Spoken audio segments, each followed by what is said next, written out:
प्रिय बच्चों, इकोनॉमिक्स के चैप्टर 2 का संसाधन के रूप में लोग, आप इसमें पहले भाग में पढ़ चुके हैं कि किस तरह शिक्षा, स्वास्थ्य और कौशल निर्माण से कोई भी जनसंख्या संसाधन के रूप में बन जाती है। इसमें आप देख रहे हैं कि साक्षरता दर, जीवन प्रत्याशा, स्वास्थ्य और कौशल निर्माण, इन सब चीजों पर हमारी सरकार ने बहुत ध्यान दिया है और इसमें विशेषकर शिक्षा और स्वास्थ्य का किसी मानव पूंजी बनाने में बहुत बड़ा योगदान है। तो आज हम एक इम्पॉर्टेंट एस्पेक्ट शिक्षा के बारे में चर्चा करेंगे। शिक्षा हम देखते हैं कि हमारे भारतवर्ष में हर एक पंचवर्षीय योजना जो बनाई गई आज़ादी के बाद, उसमें शिक्षा पे बहुत ही ध्यान दिया गया। जहाँ पहली पंचवर्षीय योजना में 151 करोड़ रुपए का शिक्षा का बजट था, वहाँ 10वीं पंचवर्षीय योजना आते आते 43,825 करोड़ रुपए का ये बजट हो गया। उसके अलावा सकल जो घरेलू उत्पाद है उसमें शिक्षा में कितना % व्यय किया जाता है, जहां आप देख सकते हैं कि 1951-52 में यह 1% से भी कम था, यानी कि सिर्फ 0.64% था। वहीं 10वीं पंचवर्षीय योजना आते आते मतलब जीडीपी इसका 2002-3 में कितना हो गया, 3.98% हमारे शिक्षा पे, लगभग 4% के लगभग हम लोग शिक्षा पे खर्च करने लगे, यानी कि 100 में से 4 रुपए हमने शिक्षा पे खर्च किया। उसके अलावा आप देख सकते हैं कि 1951 में साक्षरता दर 18% थी। 18% यानी कि 100 में सिर्फ 18 लोग ही पढ़े लिखे रहते थे, जहां 2001 की जनगणना में क्या हुआ कि ये 65% तक पहुंच गई। ये भी सरकार का एक उत्तम प्रयास था जिसके कारण साक्षरता दर बढ़ी। उसके अलावा आप ये भी देख सकते हैं कि महिला और पुरुष साक्षरता में बहुत ज्यादा वेरिएशन पाया गया, यानी कि अभी भी देखा जाता है कि महिलाएं पुरुषों से लगभग 50% कम साक्षर होती हैं। उसके अलावा ग्रामीण और शहरी क्षेत्रों में भी ये साक्षरता दर में भिन्नता पाई गई। जहां ग्रामीण क्षेत्रों में लोग कम पढ़े लिखे होते हैं, वहीं शहरी क्षेत्रों में साक्षरता दर अधिक पाया गया। इन सब के अलावा आप देख सकते हैं कि राज्य वाइज, यानी कि हमारे जो केरल, साउथ के जो राज्य हैं उसमें केरल है, जहां साक्षरता दर उसके कई जिलों में 96% से भी ज्यादा है। और वहीं पे आप मध्य प्रदेश जैसे राज्यों को ये देख लें या बिहार जैसे राज्यों को देख लें, जहाँ पे साक्षरता दर 30% से भी कम है। ये भी बहुत बड़ा कारण है, जहाँ लोग अशिक्षित होते हैं। तो ये आप समझ सकते हैं किस तरह मानव पूंजी निर्माण में इससे कमी आएगी। हमारी सरकार ने बहुत ज्यादा शिक्षा पे ध्यान देने के लिए प्रोग्राम वगैरह चलाए हैं, जिसमें एक सर्व शिक्षा अभियान प्रमुख है। सर्व शिक्षा अभियान में कहा गया है कि 2010 तक हर एक बच्चों को, यानी कि 6 से 14 साल के बच्चों को शिक्षा प्राप्त करवाए, यानी कि 6 से 14 साल के कोई भी बच्चे निरक्षर ना रहे। इसके लिए उन्होंने शिक्षा की पहुंच पे ध्यान दिया, यानी कि हर एक बच्चों तक विद्यालय की पहुंच हो, उसके आसपास विद्यालयों का निर्माण हो, या वहां अगर बच्चे पहुंच भी जाएं तो वो वहां पे टिके रह सके, यानी कि बीच में छोड़ने वाले बच्चों का भी ये धारण कर सके, मतलब स्कूल से छोड़ करके बाहर ना निकल जाए। उसके लिए उन्होंने मिड डे मील वगैरह भी चलाया, यानी कि पौष्टिक भोजन, मध्याह्न भोजन का भी कार्यक्रम चलाया। उसके अलावा स्कूल लौटो शिविर, ज्ञान सेतु प्रोग्राम जो आपके सरकारी विद्यालय में चल भी रहा है अभी, उस तरह के बहुत सारे प्रोग्राम चलाए गए। उसके अलावा शिक्षा पे ध्यान देने के लिए बहुत सारे हाई स्कूल वगैरह को ले गए, उसमें व्यावसायिक पाठ्यक्रम वगैरह दिलाया गया। नवोदय जैसे विद्यालय की स्थापना हुई, जो बहुत ही प्रगतिशील काम हुआ, यानी कि शिक्षा दिलाने में उसकी एक अग्रणी भूमिका थी। इस तरह देखें कि उसके अलावा जो हायर या यूनिवर्सिटी या विश्वविद्यालय स्तर पर भी शिक्षा का बहुत ज्यादा प्रचार प्रसार किया गया। उसके लिए भी अपने स्तर तक राज्य सरकारों को ये छूट दी गई कि वो अपना पाठ्यक्रम बना सके। इसके अलावा भी बहुत कुछ है जिससे शिक्षा में सरकार ने बहुत कुछ सुधार किया। हर एक तरह की शिक्षा, आप इसमें उच्च शिक्षा में देख सकते हैं कि 18 से 23 वर्ष की उम्र वालों के नामांकन का दर इसमें भी बढ़ाने की कोशिश की गई। जहाँ 6% नामांकन दर होता है, वहाँ 9% तक नामांकन दर बढ़ाने की यहाँ सरकार ने चेष्टा की।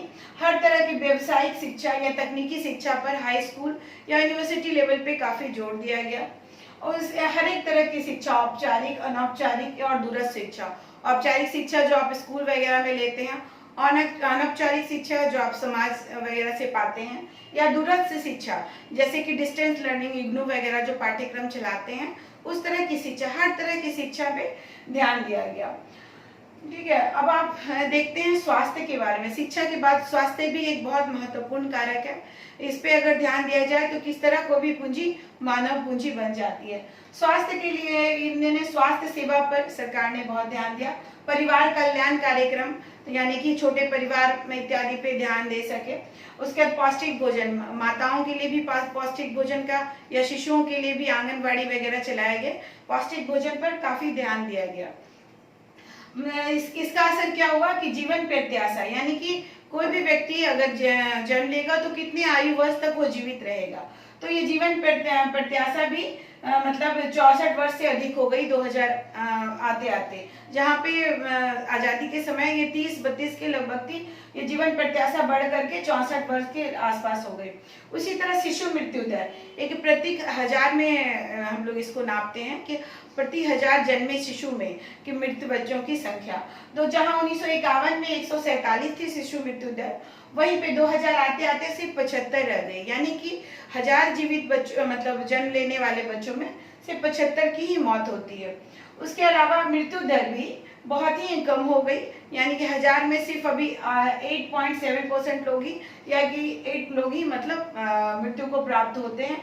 या इसमें भी आप देख सकते हैं हमारे जो विभिन्न राज्य हैं, इसमें भी क्या स्वास्थ्य का जो स्थिति है वो जो विकसित राज्य हैं, यानी कि साउथ के जो राज्य हैं, कर्नाटक, महाराष्ट्र और ये सब, तमिलनाडु, यहाँ में ही बहुत ज्यादा है। क्योंकि आप जान सकते हैं 181 जो मेडिकल कॉलेजेस हैं उसमें 81 मेडिकल कॉलेज सिर्फ 4 राज्य, महाराष्ट्र, कर्नाटक, तमिलनाडु, आंध्र वगैरह में है।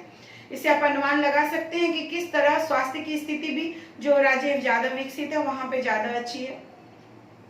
अब हम देखते हैं बेरोजगारी। आपके बुक में एक अलग हेडिंग है बेरोजगारी। बेरोजगारी क्या है? बेरोजगारी क्या है? जब प्रचलित मजदूरी की दर पर काम करने के इच्छुक लोगों को रोजगार नहीं मिलता। यानी कि प्रचलित मजदूरी दर, जैसे कि किसी व्यक्ति को 400 रुपया प्रतिदिन मजदूरी मिलती है, उसे अगर वो काम करने को इच्छुक भी है लेकिन और उसके लायक भी है, फिर भी वो क्या है, उसे नहीं मिल पाती है वो रोजगार। तो इस तरह से उसे क्या होती है, वो बेरोजगार वो कहलाता है। आप इसमें जो जनसंख्या मैंने बताया है कि किस तरह की जनसंख्या, कार्यशील जनसंख्या 15 वर्ष से लेकर के 59 वर्ष, यानी कि इतने उम्र के लोग ही सिर्फ श्रम शक्ति में आते हैं, है ना। कल आपने जो पढ़ा सकल और विलास की कहानी, उसमें सकल की जो माँ रहती है शीला, वो घर में काम करती है, तो उसे बेरोजगार नहीं कहा जाएगा, क्योंकि वो घर में काम करके खुश है, उसे वो बाहर जाने की इच्छुक नहीं है, तो वो बेरोजगार नहीं कहलाएगी। उसके भाई जीतू और सीतू वो भी बेरोजगार नहीं कहलाएंगे, क्योंकि बेरोजगार नहीं कहलाएंगे क्योंकि वो भी क्या है, काम करने की जनसंख्या में नहीं आते हैं, वो बहुत ही छोटे हैं। इस तरह हम देख सकते हैं कि बेरोजगारी उन लोगों में प्रचलित होती है जो काम करने को इच्छुक हैं और लेकिन उन्हें काम नहीं मिलता है। ये 3 तरह की पाई जाती है, मौसमी, प्रचंड और शिक्षित बेरोजगारी। मौसमी बेरोजगारी वो बेरोजगारी होती है जो वर्ष के किसी भी एक मौसम में, यानी कि ये दोनों बेरोजगारी में बताना चाहूंगी कि मौसमी और प्रचंड बेरोजगारी ग्रामीण क्षेत्रों में ज्यादा पाई जाती है। ग्रामीण क्षेत्रों में क्यों? क्योंकि मौसम, जैसे बरसात के मौसम में आप कृषि के में लगे हुए हैं, लेकिन उसके बाद क्या होती है, अगर आपकी सिंचाई की सुविधा नहीं है तो आप फिर बाकी के महीने आप बेरोजगार रहोगे। अगर खेती फसल तैयार होते होते अगर 5-6 महीने लग गए तो 5-6 महीने तक तो आपको रोजगार मिलेगा, लेकिन बाकी के महीने क्या रहोगे, आप बेरोजगार रहोगे। तो ये मौसम ही बेरोजगारी है, मौसम के अनुसार। ये शहरों में भी इस तरह की बेरोजगारी पाई जाती है, लेकिन बहुत कम, मेनली ये गाँव में ये ज्यादा पाई जाती है। प्रच्छन्न बेरोजगारी, ये भी ग्रामीण क्षेत्रों में ही ज्यादा ये पाया जाता है। क्यों? जब आप बताए थे कल या फिर पहले भी इसकी चर्चा हुई है कि जैसे एक खेत में है कि 2 हेक्टेयर की मान लो खेत है, उसमें अगर 8 लोग काम कर रहे हैं, लेकिन वहां खेत में कितने की जरूरत है, सिर्फ 5 लोगों की जरूरत है, तो बाकी जो 3 लोग हैं वो भी उसमें जो लगे हुए हैं वो क्या कहलाएंगे, प्रच्छन्न बेरोजगार कहलाएंगे, क्योंकि छुपे उनको हटा देने से भी उस खेत की उत्पादकता में कोई असर नहीं पड़ेगा, कोई कमी नहीं आएगी। तो इस तरह की बेरोजगारी क्या हो गई? प्रच्छन्न बेरोजगारी है, छुपी हुई बेरोजगारी। मतलब इसमें दिख रहे हैं कि लोग काम कर रहे हैं, लेकिन वो क्या है? बेरोजगार हैं एक तरह से। उन्हें हटा देने से, उन्हें फैक्ट्री वगैरह में या किसी दूसरे जगह पे लगा देने से भी उस उत्पादक पे असर नहीं पड़ेगा, उत्पादन उतना ही का उतना ही होते रहेगा। तो इस तरह की बेरोजगारी क्या होती है? प्रच्छन्न बेरोजगारी। तीसरी तरह की बेरोजगारी शिक्षित बेरोजगारी, ये शहरों में ज्यादा पाई जाती है। इस तरह की बेरोजगारी जैसे मैट्रिक पास, स्नातक या फिर जो एमए मास्टर्स डिग्री जो लिए रहते हैं, या फिर तकनीकी शिक्षा वगैरह के लोग भी बेरोजगार होते हैं। इस तरह की बेरोजगारी में क्या उन्हें मन माफिक काम नहीं मिल पाता है। तो ये शिक्षित बेरोजगारी मुख्यतः शहरों में ज्यादा पाई जाती है। और इसमें ये भी देखा गया है कि मैट्रिक पास से ज्यादा बेरोजगार लोग स्नातक या फिर अपर ग्रेड में जो लोग होते हैं उनमें ज्यादा पाई जाती है। बेरोजगारी में जो वृद्धि होती है ये मंदीग्रस्त अर्थव्यवस्था का द्योतक है। इसलिए इसमें क्या है, हमें ध्यान देना चाहिए कि अगर बेरोजगारी कम हो तो हमारी अर्थव्यवस्था में वृद्धि होगी।